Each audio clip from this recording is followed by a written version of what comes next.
إن الحمد لله نحمده ونستعينه ونستغفره ونعوذ بالله من شرور أنفسنا ومن سيئات أعمالنا من يهده الله فلا مضل له ومن يضلل فلا هادي له وأشهد أن لا إله إلا الله وحده لا شريك له وأشهد أن محمدا عبده ورسوله أما بعد فإن أحسن الكلام كلام الله وخير الهدى هدى محمد صلى الله عليه وسلم وإن شر الأمور محدثاتها وكل محدثة بدعة وكل بدعة ضلالة وكل ضلالة في النار. So this is our fourth lesson on the explanation of Nawaaqidul-Islam, Shaykh-ul-Islam Muhammad bin Abdul Wahhab rahimahullah. And in the previous lesson we were looking at the comments, the explanation of Shaykh Ubaid al-Jabiri hafidhahullah ta'ala. And in that previous lesson we discussed the meaning of the Deen of Islam. The meaning of the Deen of Islam, what does it mean when we say or speak of Islam as a religion, and how it is the religion of all the prophets and messengers, and how there is no such thing as the divinely revealed religions in the plural, because there is only one religion, it is the Deen of Islam. And as for what is known as Yahudiya or Nasraniya, these are contrived, fabricated religions invented by the people, deviating away from the message of the prophets. So the Shaykh spoke about that in light of some of the texts that he cited, and we also looked at what the various prophets and messengers, what they were agreed upon, and they were agreed upon calling to Tawheed and warning from Shirk, and that was the foundation. Even if, in terms of the legislation that they brought, there might have been variations and differences.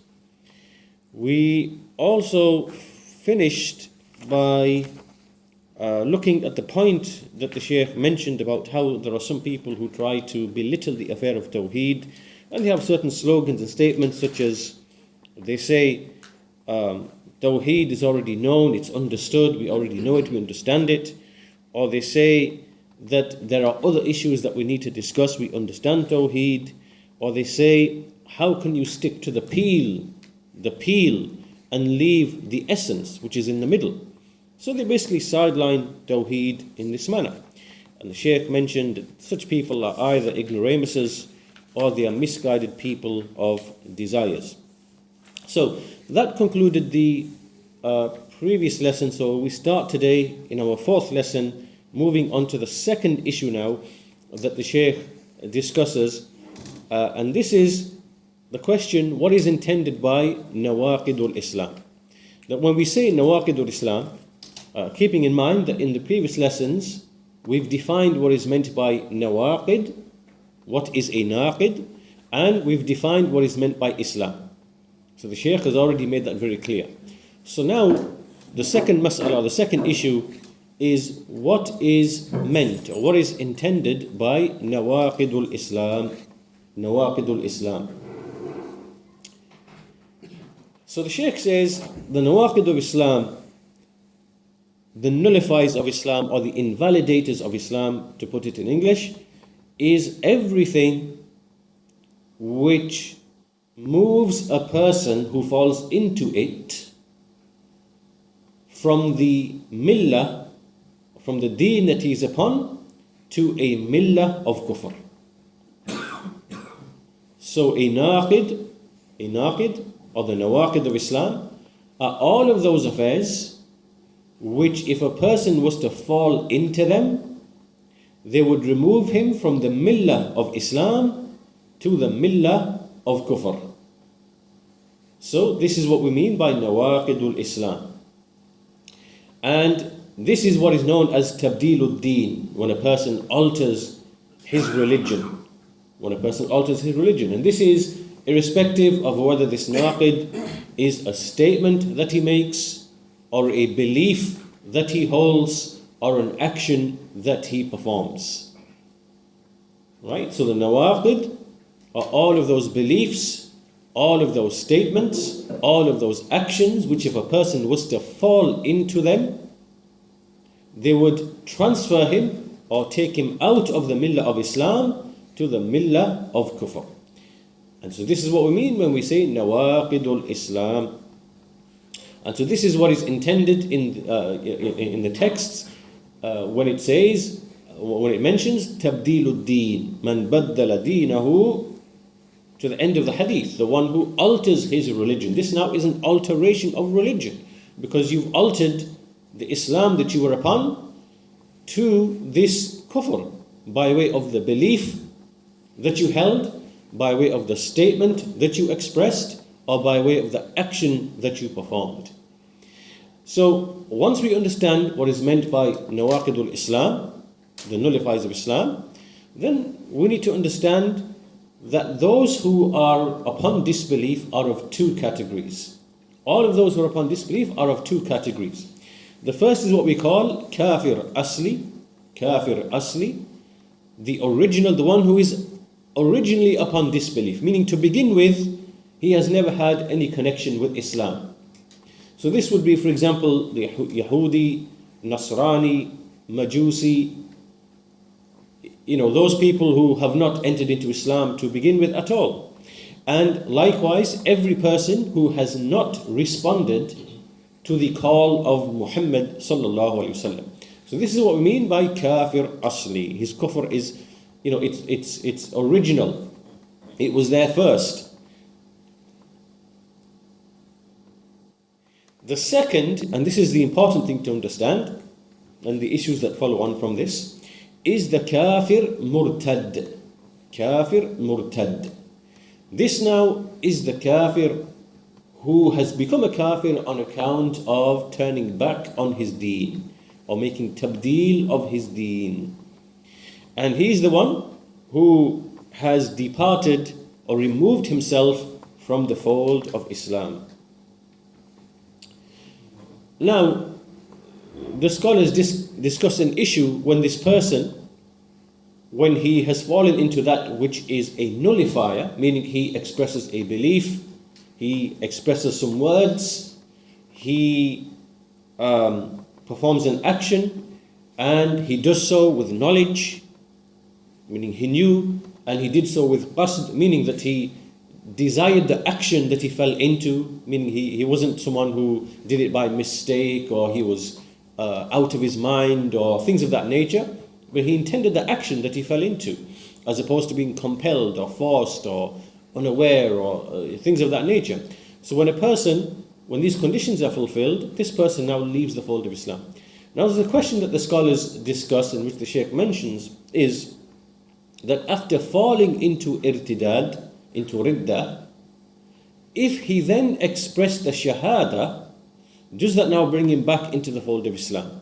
Just by expressing the shahada. And the Shaykh says that what is correct in this issue is no. This would not enter him into Islam. Why? Because in order for him to return to Islam, he would have to free himself from the thing which expelled him from Islam. And he would have to announce his innocence from that thing by which he left Islam. And so therefore, just the fact that he says Ashhadu an la ilaha illallah wa ashhadu anna Muhammad Rasulullah, this is not sufficient to reaffirm his Islam. Rather, the shahada itself is something that only benefits who? The kafir asli. The kafir asli, meaning the one who has never entered Islam to begin with, like the Yahudi or the Nasrani or the Majusi, and anyone who hasn't responded to the call of the Messenger ﷺ, the shahada only benefits that person. That person, he says the shahada, he therefore enters into Islam, and then he then follows it up with the various other symbols of Islam, like the prayer, the fasting, the hajj, the zakah, and so on and so forth. It's only this person who benefits from the shahadatain. As for the kafir murtad, then he can say the shahada as much as he wants. he will only become, his Islam will only be affirmed if he frees himself from that by which he left Islam. And so this is the basis upon which we see that there are certain individuals we can give examples of. For example, Saddam Hussein or Gaddafi, for example. These are individuals whom the scholars declared to be apostates, kuffar, because they left Islam on account of statements that they made, of views that they held, opinions that they held, that necessitated their disbelief. And so if they came and they said, Ashhadu an la ilaha illallah, that would not be accepted from them up until they renounce the belief or the statement or the action which caused them to leave Islam.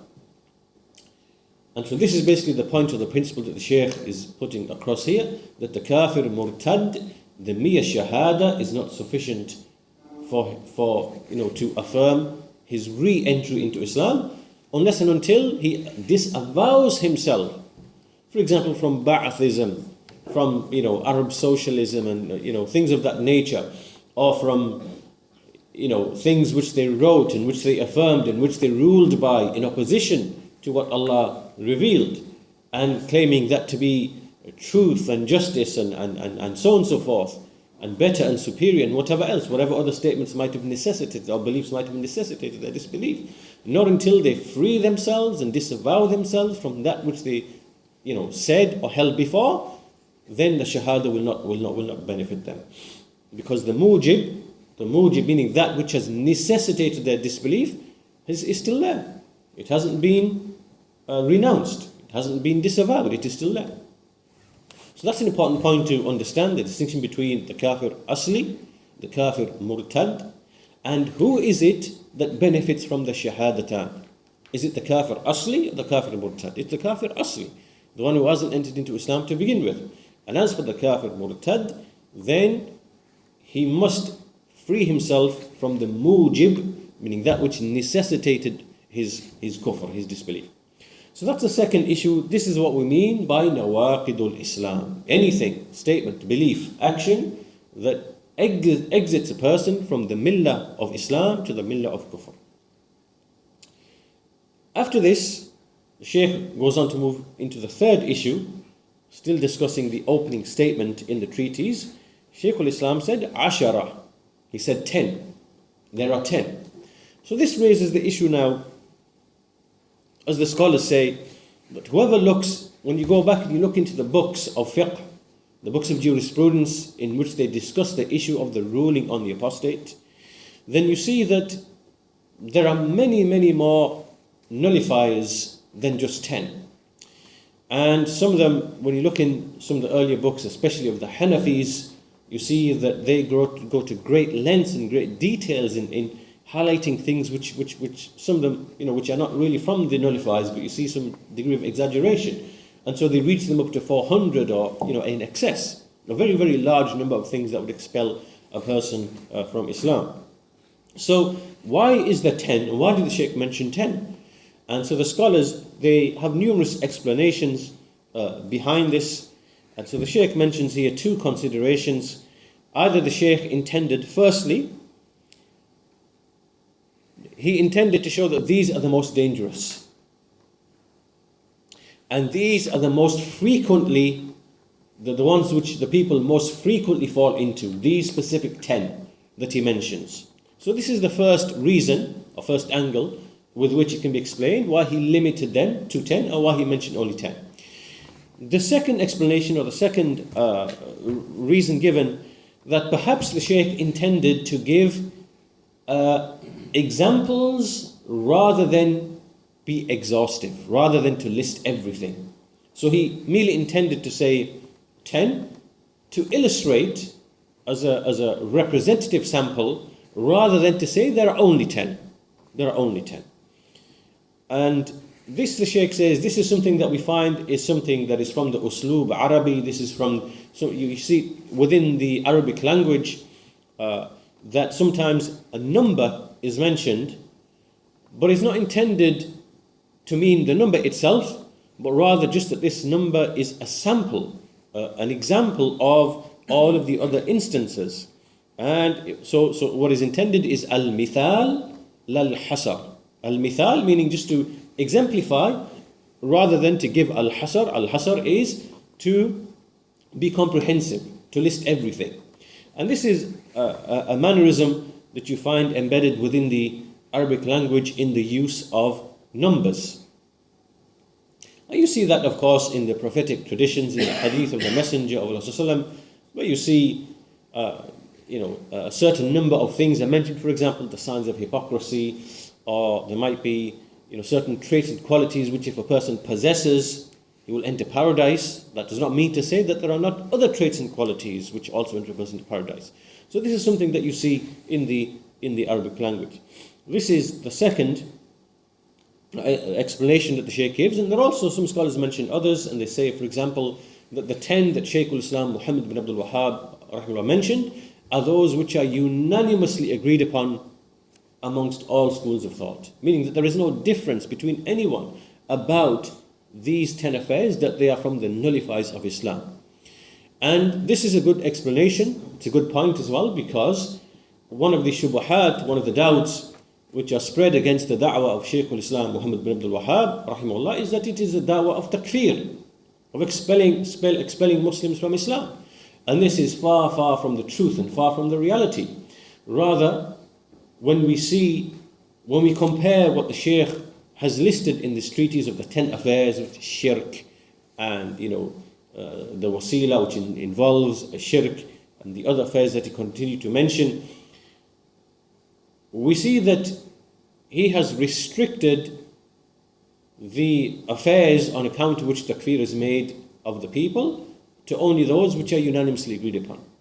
When you compare that and you go back and you look into the books of fiqh, the books of the Hanafis especially, and some of the other jurists, you find that there's they mention hundreds and hundreds and hundreds of things which expel a person from Islam, and some of them are really, really so trivial and so small, and some of them are exaggerated that you can make takfir of a person very, very easily. And so what the Shaykh has done, he has restricted that only to the affairs which are unanimously agreed upon. So that's a third point that can be mentioned as well. And then the other issue as well, of course, is that the Shaykh rahimahullah never made takfir of the common people. Rather, he educated the common people and taught them about tawheed. And when the scholars who were embedded upon their shirk, they were entrenched in their shirk, when they saw that the people are turning to tawheed, they then began to tell lies to the authorities, and they tried to instigate the authorities against Shaykhul Islam Muhammad bin Abdul Wahhab. And they began to say that he is declaring the ummah to be misguided, he's expelling the people from Islam, he's this, he's that, he's this, whatever. And then so those people then mobilized themselves to go and fight against the Shaykh. And as the Shaykh mentions in his Rasail, that he never ever ever initiated fighting against anyone except out of self-defense. Except out of self-defense. And the only thing he did was to teach the common person, the average person, don't call upon so-and-so Shaykh, don't call upon so-and-so person, call only upon Allah, rely upon Allah, make dua to Allah, worship Allah. That's all he told the common people. And on account of that, enmity was shown to him, and armies were mobilized against him, and all he did was to fight in self-defense. So that is point 3, Ashara, that the Nawaaqidul-Islam are 10 in number. Then we move on to the first that Shaykhul Islam mentions, which is the issue of shirk itself. And so the first of them was ashirku fi ibadatillah, a shirk in the worship of Allah. And then the Shaykh goes on to mention 2 ayat in the Quran, and after that he gives an example of what enters into major shirk, which is al-dhabh, which is sacrificing to other than Allah, like the one who sacrifices to a jinn or a wali, for example, and what is similar to that, to a qabr, to a grave. So the Shaykh will now discuss this for the rest of his commentary on this naqid. So we start by saying that regarding this then, there are a number of issues, there are a number of masail issues to be discussed under this. First of all, what is the meaning of ashirk in the Arabic language? When we say ashirk, what does it mean linguistically speaking? And linguistically speaking, it means at-taswiyah. At-taswiyah. At-taswiyah, this means to make two things equal, to equate between two things.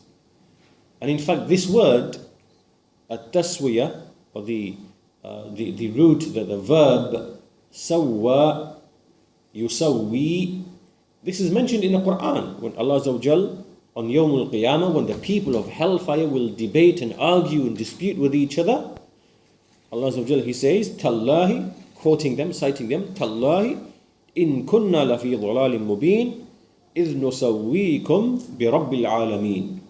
They will say, indeed, by Allah, we were indeed in clear misguidance when we used to equate you, make you equal with the Lord of the worlds. So this now is the people of the hellfire. They are now addressing the gods that they used to worship, the deities that they used to worship.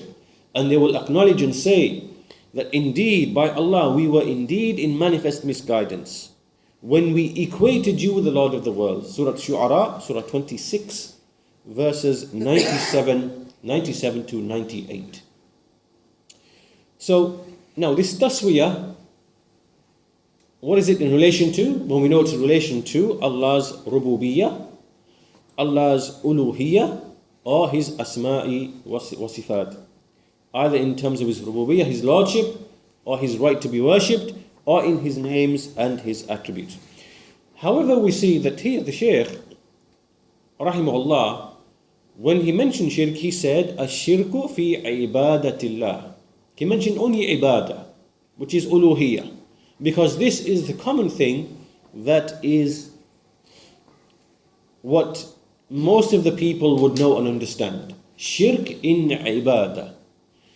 As for rububiyyah, al-asma'i wa sifat, these are terms and definitions that the scholars, they spoke of after a comprehensive analysis of the Quran and the Sunnah, that the whole of Tawheed is encompassed in these three types.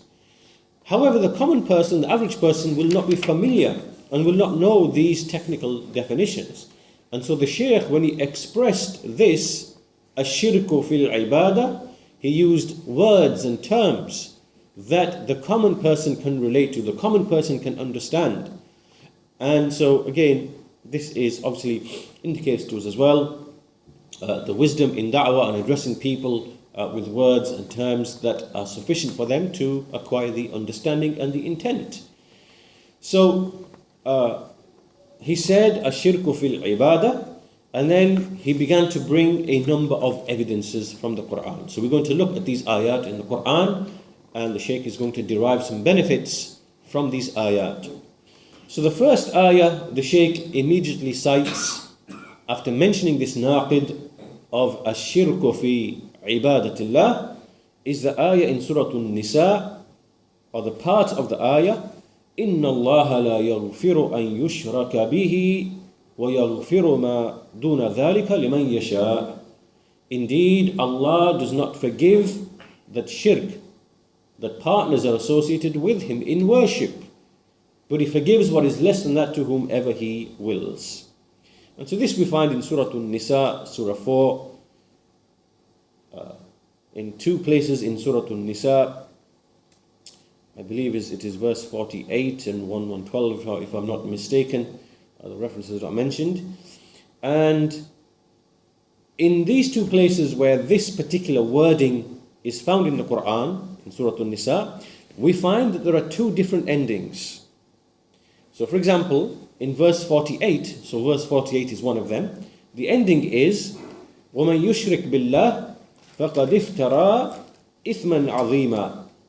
Whoever commits shirk with Allah, he has fabricated a mighty lie, a mighty fabrication, a mighty lie. And in the second place in which it occurs in that same surah, which is actually verse 116, there's a different ending. In that verse it says, وَمَنْ يُشْرِكْ بِاللَّهِ فَقَدْ ضَلَّ ضَلَالًا بَعِيدًا. Whoever commits shirk with Allah, then he has indeed gone far, far astray. He's become far, far astray. So, from these two verses, which mention the same wording first of all, إِنَّ اللَّهَ لَا يَغْفِرُ أَن يُشْرَكَ بِهِ وَيَغْفِرَ مَا دُونَ ذَلِكَ لِمَنْ يَشَاءُ. That indeed Allah does not forgive that partners are associated with Him, but He forgives what is less than that to whomever He wills. There are two different endings. And from that we derive, from this ayah, number one, that any mushrik, the mushrik who associates partners with Allah, he is a muftarin. He is a fabricator. He is a fabricator in the sense that the deity which he has erected and made a rival to Allah or a partner to Allah or an equal to Allah, this is a fabrication of his mind. He's fabricated this. And there is no truth at all in his fabrication. It is baseless. It is a lie. It is false. It is futile. There is no basis for it at all. And secondly, in doing so, this individual is a dhal mudil. He is astray and he leads others astray. And he is far, far astray from the truth because he does not have any evidences, he does not have any barahin, proofs, evidences for what he's done, which means he is clearly upon misguidance. So he's a fabricator, a liar, with a mighty fabrication, and he is dhal mudil. He is one who is astray and who leads others astray. So the verse then that Shaykh al-Islam Muhammad bin Abdul Wahhab rahimahullah, it indicates to us, first of all, that Allah Azza wa Jal does not forgive the one who dies upon shirk. This is the meaning of this ayah. The one who dies upon shirk, Allah Azza wa Jal does not forgive that individual. And now there is an issue which is raised, which is this lack of forgiveness for the one who dies upon shirk. Is this general for all types of shirk? Is it for shirkul akbar, and a shirkul asghar as well, for the minor shirk as well? Or is it only for the major shirk? And so this now is an issue that needs to be discussed. And the Shaykh then goes on to discuss this issue. And he says that the thing which is agreed upon by everybody, by all of the scholars and the leading scholars of this blessed, upright religion, is that anyone who dies upon major shirk, anything which is a shirkul akbar, then this person will never be forgiven. He is khalidun mukhalladun finnar, he is eternally in the fire. And this means that the differing is not in relation to a shirkul akbar, or rather it is in relation to a shirkul asghar. The scholars differ. Is a shirkul asghar something that can be forgiven like all of the other major sins, or is it something that will not be forgiven? And so this is where we see that the scholars have a difference regarding this issue. Now, before we look at the different views on this issue, let's just clarify what is major shirk and what is minor shirk. What are the definitions and what are they, before we come back to the clarification on this issue. So ash-shirkul akbar is huwa sarfu ma thabata lillahi min huquqin lighayrihi min khalqih. It is basically to direct whatever is established to be from the rights of Allah, whatever is from the rights of Allah, to direct that to other than Him from His creation. This is major shirk, right? To direct anything which is from His rights to other than Him from His creation. So from His rights, we know that from His rights is ad-du'a, supplication, al-isti'ana, seeking aid, al-isti'adha, seeking rescue, at-tawakkul, relying upon Him, and all of the other various forms and types of worship that we see are mentioned in the Quran. All of those are from His unique sole rights. To take any of them and to direct them and to perform them for other than Allah. This now is the major shirk. As for ash-shirk al-asghar, the minor shirk, then this refers to certain intentions, iradat, certain niyat which are intentions which arise in a person, certain iradat, like certain desires or wishes that pass through his heart, certain statements that he makes, that a person makes, and these iradat, niyat, aqwal, statements, they are avenues to major shirk. They are not major shirk in and of themselves, but they are avenues that will lead to major shirk. They are means, wasa'il, ila shirk al-akbar, ways and means that lead to shirk al-akbar. So, for example, a person might, in terms of niyat, a person intends the pleasure of other than Allah in his deed. A person does an action for other than Allah in his deed. He seeks recognition or praise. This in itself is not major shirk. It's not major shirk. It is ar-riya. But it is a wasila to what eventually becomes major shirk. Like what is found with the hypocrites, the munafiqeen. Because all of their deeds, or the vast majority of their deeds, are done for show and done for the sake of the people.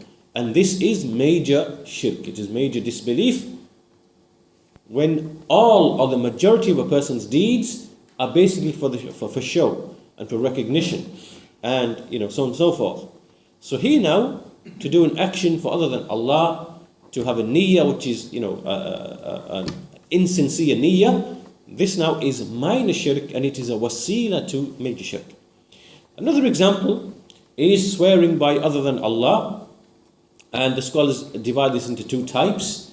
One type is where you swear by other than Allah, but it's habitual, and by that you don't intend to venerate the thing or the being that you are swearing by. It's just something habitual. By so-and-so, by so-and-so. The people say it, so you say it. Just like habitual. But you don't intend necessarily that you are venerating the one whom you are swearing by. Right? So, when a person falls into this is minor shirk. And it can be a wasila to major shirk. And similarly, when a person in his speech, he says, whatever Allah willed and whatever you willed.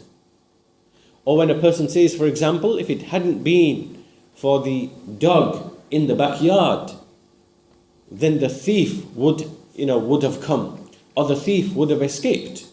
This is an example of minor shirk as well, because ultimately it was because of Allah's qadar, qada wal qadar, because Allah willed that situation.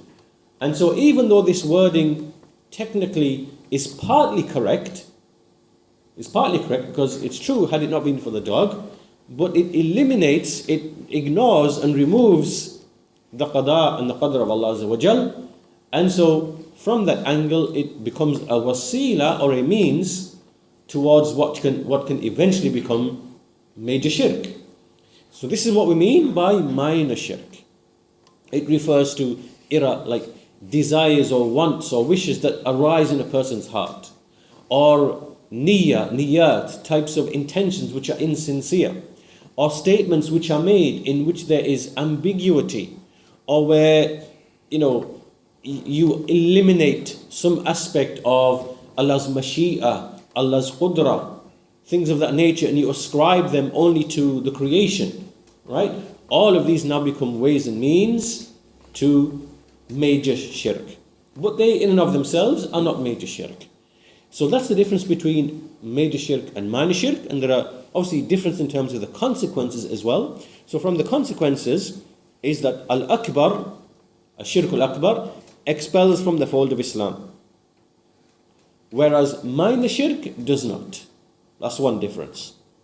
The second difference is al-akbar, it necessitates al-khulud fi an-nar, eternity in the hellfire. Whereas al-asghar, ash-shirk al-asghar, is not like that. It does not necessitate eternity in the hellfire. So these are two differences between al-akbar and al-asghar after we have understood the actual difference between the two in terms of what they actually are. What they actually are. So now we return back to our question. Our question was, if a person falls into minor shirk, ash-shirkul asghar, is this sin under the will of Allah? Is it under the mashi'ah? Or is it under the threat of Allah? Is it under al-wa'id? Do you understand? Because the question we are raising here is it a sin that Allah will forgive like all other major sins? We know that all of the major sins, such as gambling, fornication, adultery, stealing, lying, and all these other types of major sins, we know that these things can be forgiven, even if a person has not made tawbah. If you die upon these sins without any tawbah, then the affair is under Allah's will. This is what we mean. It is under the mashi'ah. Under the mashi'ah. It means it is under Allah's will. If Allah wills to forgive this person who comes on Yawm al-Qiyamah with sins of lying, cheating, and all these sins which he hasn't made tawbah from, if Allah wills, He will forgive him. And if Allah wills, He will punish him. So punishment is not certain. It comes back down to the will of Allah. Is it like this? Or is it something that comes under the threat, the wa'id of Allah, in which Allah will fulfill His threat of punishment? And this question, then the Shaykh says that there are two views regarding this, and both views have a salaf, both views have a basis in the views of the salaf. And so one group has said that ash-shirkul asghar will not be forgiven. It is unlike the other major sins. Rather, it is worse than the major sins, like stealing, cheating, fornicating, drinking, gambling. It is worse than all of that, and it is not forgiven. And the angle of proof is that the verse in the Quran, إِنَّ اللَّهَ لَا يَغْفِرُ أَن يُشْرَكَ بِهِ وَيَغْفِرُ مَا دُونَ ذَلِكَ لِمَنْ يَشَاءُ. Indeed, Allah does not forgive that partners should be set up with Him. So here in this ayah, the word an, the particle an yushraka bihi, then the meaning is that Allah does not forgive that shirk is associated with Him at all. This means any type of shirk. This is this is general. And the asl is that we leave it upon its generality until there is something, another text, which comes and specifies that generality. So these scholars say this was left general. And they say ash-shirkul asghar can never ever be forgiven. So if you died upon that whilst having instances of minor shirk, like ar-riya and statements and so on and so forth, this will not be forgiven on Yawm al-Qiyamah. These scholars don't have a major shirk, minor shirk. No, they do, of course they do. They still, they still have that. Yeah. Major shirk is something that will, if you die upon it, you are eternally in the hellfire. Minor shirk, you are not eternally in the hellfire, but you will definitely be punished for it. Yeah. Do you understand? Yeah. So the issue here is, will you be punished for it or not? Just like all the other major sins. The issue isn't like with ash-shirkul akbar, where you will be in hellfire for eternity. Yeah. Now the second group, they are of the view. The second group is of the view that ash-shirkul asghar is under the mashi'ah of Allah, is something that can be forgiven, and they bring specific evidences from the sunnah with respect to this. So from them is that a man came and he said to the Messenger of Allah sallallahu Ma sha Allah wa shi't, whatever Allah willed and whatever you willed, and O Messenger of Allah.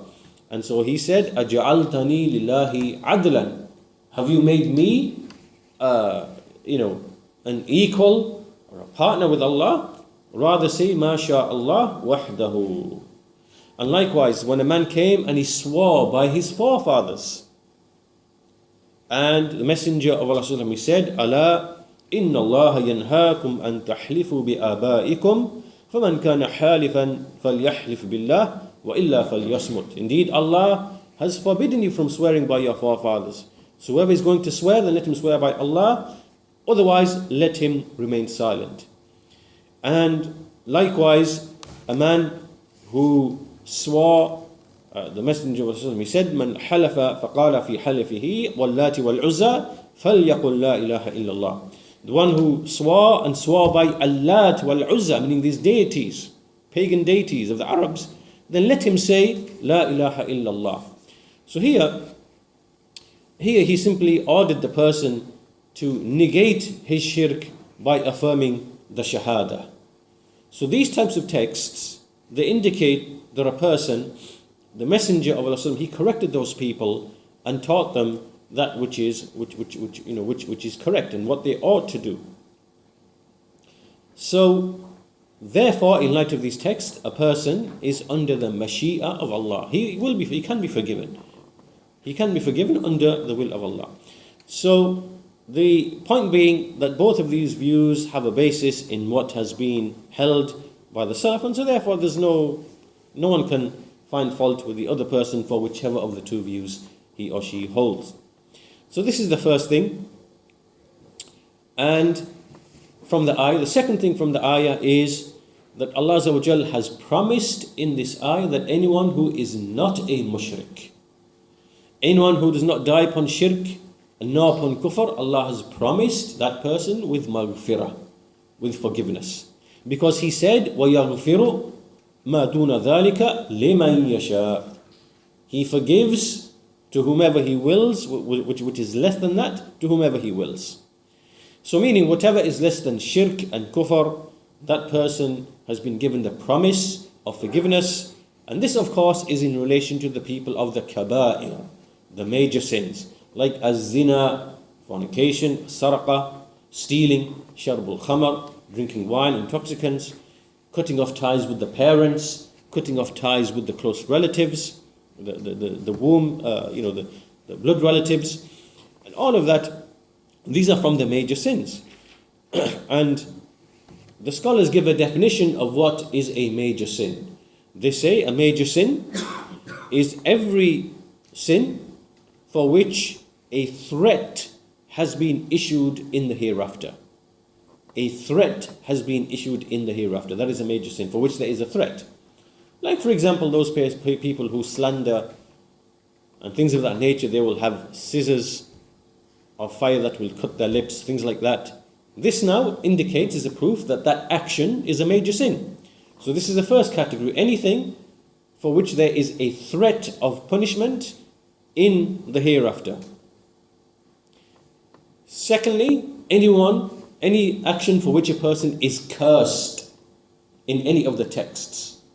If there is a curse upon a person on account of an action, that action then is a major sin.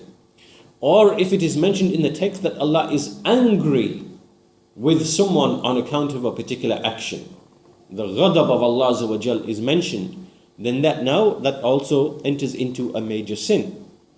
Or if there is a had, a prescribed punishment in this world, then that is also a major sin. Right? So anything which falls into these four categories, that is a major sin. And everything else, anything that does not fall into these four, then it is from the minor sins. It is from the sagha'ir, from the minor sins. And so as we know in the text, anyone who avoids the kaba'ir, anyone who avoids the major sins, then his sagha'ir, the minor sins, will be forgiven. So anyone who performs his obligations whilst keeping away from all of the kaba'ir, then his minor sins will be erased. They will be erased and they will be forgiven. So all of this then should make it clear to us then that in relation to ashirk, in relation to this ayah, we have ashirkul akbar, person who dies upon it will never be forgiven. Ashirkul asghar, the scholars differ. Some say it is worse than a major sin and cannot be forgiven. Even though a person will not remain in hellfire for eternity, he will still be punished and he will not be forgiven for his instances of minor shirk. And other scholars say that no, he will be forgiven because the evidence suggests and indicates that. And it is treated like all of the other major sins. It is under the will of Allah, under the Mashiach of Allah. And then the ayah also indicates that anyone who falls into major sin, who commits major sins, Allah forgives all of those sins to whomever He wills. And so that person is under the Mashi'ah, and he will be forgiven if Allah Azza wa Jal wills. Meaning the one who comes to Him without having repented from anything, from any of the major sins. As for the one who makes tawbah in the life of this world, and he's sincere in this tawbah, and he makes istighfar, then his sinful deeds are erased, and the one who makes tawbah from a sin is like the one who has no sin. As long as that tawbah is genuine, sincere, and a person isn't playing games in his tawbah, right? Committing a sin, returning to it, seeking forgiveness, returning to it, and then, just playing a game basically. So as long as it is sincere and truthful, then that person's sin will be erased. So this, the Shaykh says, is the belief of Ahlul Sunnati wal Jama'ah. Anyone who meets Allah having committed a major sin, having persisted upon that major sin even without having made tawbah, then Allah, he will eventually be forgiven as long as he dies upon tawheed, and he will eventually enter into paradise. The Messenger of Allah said, "Man laqiya Allah la yushriku bihi shay'an dakhala al-jannah, wa man laqiyahu yushriku bihi dakhala an-nar."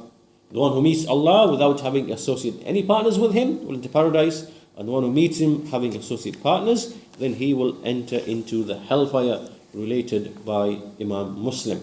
And Imam al-Nawawi rahimahullah, he mentions Babu dalil ala man mata ala tawheed dakhala al-jannata qat'an. Chapter, evidence that the one who dies upon tawheed will enter into paradise absolutely. And the one who actually dies upon tawheed, eventually he will absolutely enter into paradise. Even if he is punished first, he will eventually enter into paradise. So, from all of this, we can conclude then and just come to a close from what we've discussed so far, is that the people of the Sunnah are the furthest away from making takfir of people. And this is because they have a correct and sound understanding of these issues. They have a clear understanding of what is tawheed, what is shirk, what is kufr, what is major shirk, what is minor shirk. They have conditions before they make takfir of an individual. There are barriers which they must remove before takfir of an individual, and all of these are derived from the texts, and this indicates that they are the furthest of people away from making takfir of anybody and everybody, of the general folk. They are not like this. Rather, they are the greatest of people in protecting and preserving the blood, the wealth, and the honor of the Muslims, and that's by virtue of the correct and sound usul, foundations that they operate upon, and they ensure that they do not declare anyone to be a disbeliever except the one whom Allah and His Messenger have declared to be a disbeliever. So this is unlike the Khawarij and the Takfiris and other than them, and these types of shayateen, which are present today, who are unjust and make takfir of the people upon what does not warrant or necessitate takfir. Secondly, that the people of the Sunnah are the most knowledgeable of the people with respect to the truth, and they are most merciful of people to the people. This is a statement you see that is said by Shaykh al-Islam Ibn Taymiyyah, that Ahlul Sunnah a'lamun nas or a'rafun nas bil haqq wa arhamun nas lil khalq. That they are the most knowledgeable of all the people of the truth, and they are also the most merciful of people towards the creation. And Shaykh al-Islam mentions this numerous times, and others have said the same thing as well. So all of these qualities that you see that Shaykh has mentioned, that we are far from making takfir of people, we are the most knowledgeable of people of the truth, and the most kind and merciful of the creation to the creation, all of these are traits and qualities of Ahlul Sunnah which arise because of their correct understanding of the religion, their correct understanding of the usul of the deen of Allah Azza wa Jal. So this is a discussion of the first ayah that Shaykh al-Islam Muhammad bin Abdul Wahhab rahimahullah mentioned. We'll conclude at this point, and inshallah ta'ala we'll continue with the remainder in the next lesson. والحمد لله رب العالمين وصلى الله على نبينا محمد وعلى آله وصحبه أجمعين.